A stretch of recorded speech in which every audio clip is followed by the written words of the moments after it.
Et qu'est-ce que c'est beau. L'eau c'est la vie est une histoire d'eau.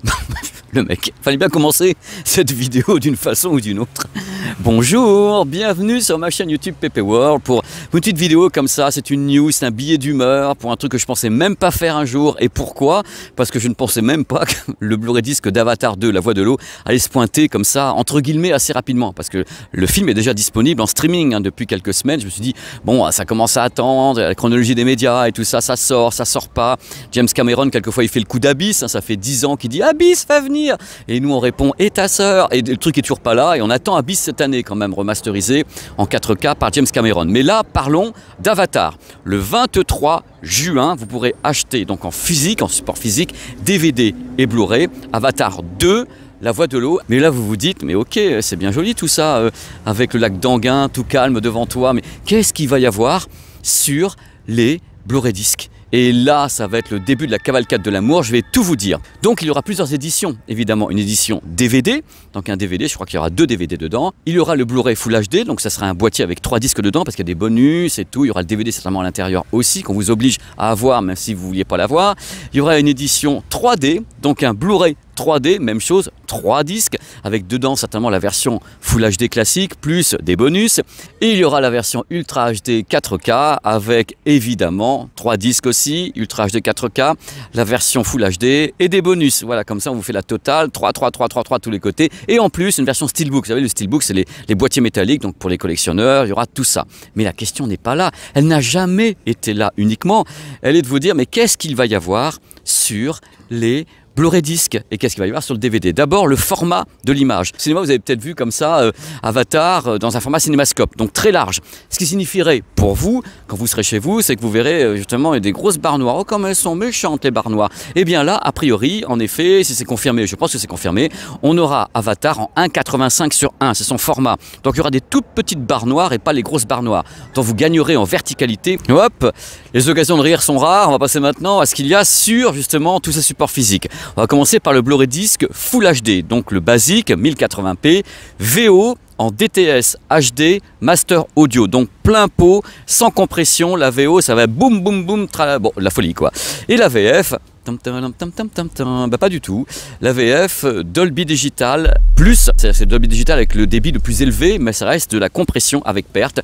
Donc ce n'est pas du DTS. Donc VO, il y a tout ce qu'il faut. VF, on va avoir un son, on va dire différent. Voilà, il n'y a pas de HDR sur le Blu-ray disque Full HD. Hein. Ça sera plus loin, plus tard. Donc le Blu-ray disque 3D maintenant.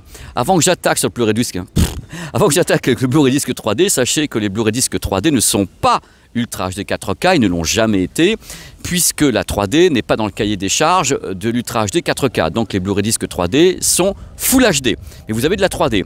Même chose, même combat. La VF sera en Dolby Digital Plus, tandis que la VO, ça sera du DTS HD Master Audio, donc plein pot. Regardez-moi faire du warning. Coucou, warning. On va parler d'un truc assez technique, mais qui cadre parfaitement avec ce que James Cameron a proposé dans les salles de cinéma, dans certaines salles de cinéma, avec Avatar 2009 restauré et Avatar 2, La Voix de l'eau. Ce qu'on appelle le High Frame Rate. Voilà, vous avez le logo qui est ici. C'est quoi le High Frame Rate? Il faut savoir que depuis des décennies, le cinéma, c'est 24 images par seconde. C'est ce qu'on lui reproche quelquefois. Il dit, ah, ça saccade et tout. 24 images par seconde. Il y a des réalisateurs, comme justement James Cameron, Peter Jackson, Ang Lee et bien d'autres, qui montent à 48, 60, 120 quelquefois images par seconde. C'est du High Frame Rate. On dépasse le 24 images par seconde. Dans le cas de James Cameron, ça a été beaucoup plus fort que ça, parce que le garçon a dit, oh là là, vous allez voir ce que vous allez voir. Alors, sur ces deux films, les deux Avatars, on a du High Frame Rate à débit variable. C'est-à-dire que lui a dit, voilà, pendant certaines séquences de mon film, je suis en 24 images par seconde, ça accélère. Oh là là là là, regardez comment ça accélère, ça passe en 48. Donc, c'est un débit variable. Autant vous dire que dans certaines salles de cinéma, ça a été possible. Autant vous dire qu'en streaming, en DVD, en Blu-ray, 3D, tout ce que vous voulez, ou 4K, ce n'est pas possible d'avoir un débit variable. Ce n'est pas possible. Donc, le choix a été fait par Disney de tout mettre en 24 images par seconde. Donc, streaming, DVD, Blu-ray, Blu-ray 3D, Blu-ray 4K, c'est 24 images par seconde à débit fixe. C'est-à-dire qu'à la limite, ils auraient pu mettre sur le Blu-ray 4K du 60 images par seconde. Il y a des vidéos sur la chaîne qui vous proposent des tests de films en 60 images par seconde sur un Blu-ray disque. c'est possible. Mais en plus, dans le cas présent, à ma connaissance, le Avatar ne monte pas en 60, mais c'est du 24 ou du 48 à débit variable. Donc globalement, ce que vous avez eu dans certaines salles de cinéma, c'est-à-dire de high frame rate à débit variable, vous ne le retrouverez pas chez vous, parce qu'on ne peut pas l'avoir techniquement. C'est pas facile, tous les téléviseurs sont pas compatibles avec des débits variables, le Blu-ray disque non plus, et le streaming c'est pas prévu. Donc voilà, nous on va rester en 24 images par seconde, en 2D ou en 3D. Voilà, ça méritait une petite explication quand même, parce que sinon... c'est pas facile, hein, c'est quand même un gros bordel. Mais oh là là, mais quelle vulgarité, mais j'ai tellement pas honte. Dans tous les cas, les bonnes nouvelles, c'est que les disques sortent le 23 juin. Maintenant, on va passer à cette nouvelle étonnante, messieurs, dames, concernant le Blu-ray disque Ultra HD 4K. Qu'y a-t-il dessus? Bien sûr, l'image 1,85/1, comme sur les autres. Sur la VO, il y a... Vous voyez bien, là? Suspense, c'est insoutenable. Sur la VO, il y a du Dolby Atmos. Alors, Dolby Atmos est entre guillemets encapsulé dans le Dolby True HD, hein, donc 7.1 canaux, donc il y a du Dolby Atmos à l'intérieur, pas de problème sur la VO, vous aurez du Dolby Atmos si vous êtes équipé. Par contre la VF, bah ça aurait été bien, on va pas se mentir, ça aurait été bien sur un Blu-ray disque Ultra HD 4K d'avoir de la VF en Dolby Atmos, mais pas du tout. On a donc du Dolby Digital Plus en 7.1 canaux, il n'y a pas de Dolby Atmos. Alors l'explication est simple, hein. À mon sens, parce que j'ai pas eu d'explication, voilà, c'est que les éditions qu'on va donc acheter le 23 juin, c'est pour toute l'Europe, c'est-à-dire qu'il y a beaucoup de langues dessus. On ne peut pas techniquement balancer 10 pistes Dolby Atmos sur un Blu-ray disque plus l'image, plus tout. Déjà le Blu-ray disque ça serait un Blu-ray disque de 100 gigas, hein. Donc on ne peut pas. Donc comme ce sont des disques faits pour toute l'Europe, on fait le choix de la VO plein pot dans Dolby Atmos et les autres langues, si on a 2, 3 ou 4, je sais pas, elles sont donc avec un format sonore différent, avec moins de place et tout, donc du Dolby Digital Plus.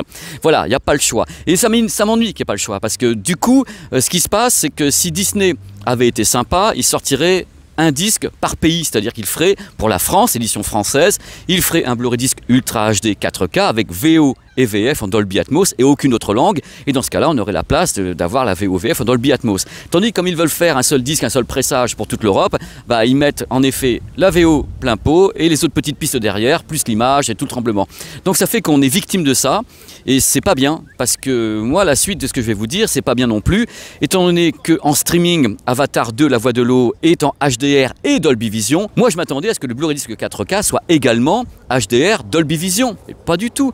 Il est HDR, il n'y a pas de Dolby Vision. Dolby Vision, vous l'avez uniquement sur le streaming.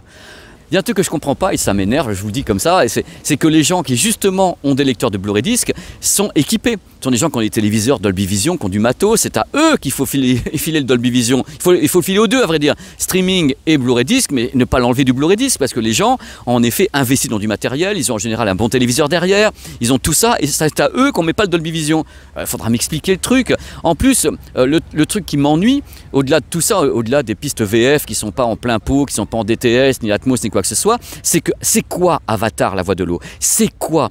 C'est un film de démonstration technique.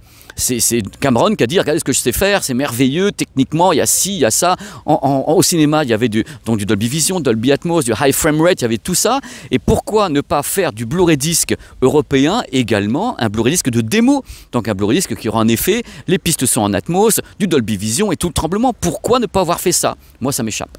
Donc voilà, s'il faut à chaque fois pour avoir du Dolby Vision, avoir le streaming et non pas le Blu-ray disque, moi je ne comprends plus. Et c'est cette politique éditoriale que je ne comprends pas. Et il y a un autre truc que je ne comprends pas, parce que c'est pas très sympa non plus. Regardez ce qui se passe. Il y a plusieurs éditions qui sortent. Il y a une édition Blu-ray disque à 3 disques, donc on va mettre dedans un disque de bonus et un DVD qu'on n'a pas demandé, hein, je veux dire, on n'en veut peut-être pas, mais c'est dedans. Après l'édition 3D, même chose, le disque 3D avec le film en Full HD aussi et un disque de bonus. 3 disques, donc on passe à la caisse. Même chose pour le Blu-ray disque Ultra HD 4K, on a le Blu-ray disque Ultra HD 4K, on a la version Full HD 1080p et on a le disque de bonus. 3 disques. Alors les gens qui voudraient par exemple avoir de la 3D parce qu'ils ont un projecteur et en même temps pouvoir regarder en Ultra HD 4K parce qu'ils ont un téléviseur ou un truc comme ça, ils achètent 2 éditions. L'édition idéale pour moi, ça serait d'avoir dans le même boîtier le film en Ultra HD 4K, le film 3D et le film en Full HD. Voilà, comme ça les gens achètent le tout, ils peuvent le payer peut-être 30 €, 35 €, ils me disent voilà, j'ai tout. Mais non, 3 éditions différentes. C'est dur quand même. Ombre et lumière, ombre et lumière. Le truc important à savoir concernant ce petit billet d'humeur, cette news, c'est que j'ai fait cette news par rapport aux infos que j'avais à 1 mois de la sortie du Blu-ray disque Ultra HD 4K. Ça se trouve, il y aurait une belle surprise, j'en sais rien du tout. Imaginez, il se pointe le 23 juin avec du Dolby Atmos sur la VF. avec du Dolby Vision. On sait jamais, ça se trouve, je me suis gouré en plus, mais j'ai eu l'info et voilà, c'était Disney et autres. Mais je pense malheureusement que c'est ce qu'on va trouver sur le Blu-ray disque. Voilà, mais je souhaite un miracle. Moi, je suis un garçon qui est toujours très optimiste de nature. Faut le savoir. Hein. Bon, dans tous les cas, rendez-vous donc le 23 juin. Je vais avoir les disques et je vais pouvoir les tester. Donc je vais vous dire ce que j'en pense. Techniquement, j'aurai la version 3D puisque j'ai un vidéoprojecteur 3D, hein, l'Epson TW9400 qui est donc 3D, et j'aurai les versions Ultra HD 4K pour regarder sur les OLED et sur les vidéoprojecteurs aussi. Ça sera un plaisir de faire ces tests de Blu-ray. J'en ai 2-3 que j'aurais dû faire mais j'ai pas eu le temps. Mais là, dans tous les cas, c'est une évidence que je vais me faire une joie de tester ces éditions d'Avatar la voix de l'eau et l'autre donc qui est remasterisé aussi après la sortie en salle. Merci d'avoir regardé ce billet d'humeur, tourné comme ça au calme au lac d'Anguin. Et j'espère que je ne vous ai pas trop énervé surtout. Allez, je vous fais des bisous, je vous dis à très vite sur la chaîne. Voilà, c'est vraiment la vraie fin maintenant. N'hésitez pas à vous balader sur la chaîne. C'est vrai qu'actuellement il n'y a pas trop de tests, mais ça va venir parce que j'attends des produits en retard. Voilà, j'avais déjà expliqué, c'est que je suis un peu tributaire des pré-presse et c'est vrai qu'il y a des retards sur les téléviseurs, sur des tas de trucs qui devraient arriver. On voit bien l'ombre là, le mec. Oui, on la voit bien, Donc voilà. Voilà, n'hésitez pas, il y a plein de reportages, plein de trucs que je laisse en ligne actuellement pour vous distraire quand même. Parce qu'il n'y a peut-être pas tous les tests, mais j'essaie de vous distraire au maximum en vous laissant des reportages assez rares quand même. Hein, parce que l'idée de cette chaîne, c'est quand même essayer de vous trouver des trucs qu'on ne trouve pas forcément ailleurs chez mes petits copains. Et trouver des petits trucs comme ça, comme des reportages qui vont arriver sur des robots, ou des trucs comme les panneaux acoustiques, ou bien un reportage sur les coulisses de Zeiss. Donc c'est des trucs qu'on ne trouve pas forcément facilement sur YouTube et autres. Et moi, ça me fait plaisir de les faire parce que je suis un passionné de toute façon. On me dit, tiens, il y a un reportage à faire d'un truc qui me fait kiffer. Mais moi, je cours, je fonce, je monte dans le train, je monte dans l'avion, je monte dans la voiture. Je dis, allez, on y va, on va le faire parce que ça me fait kiffer. Voilà, en tout cas, portez-vous bien. Allez, je vous fais des bisous.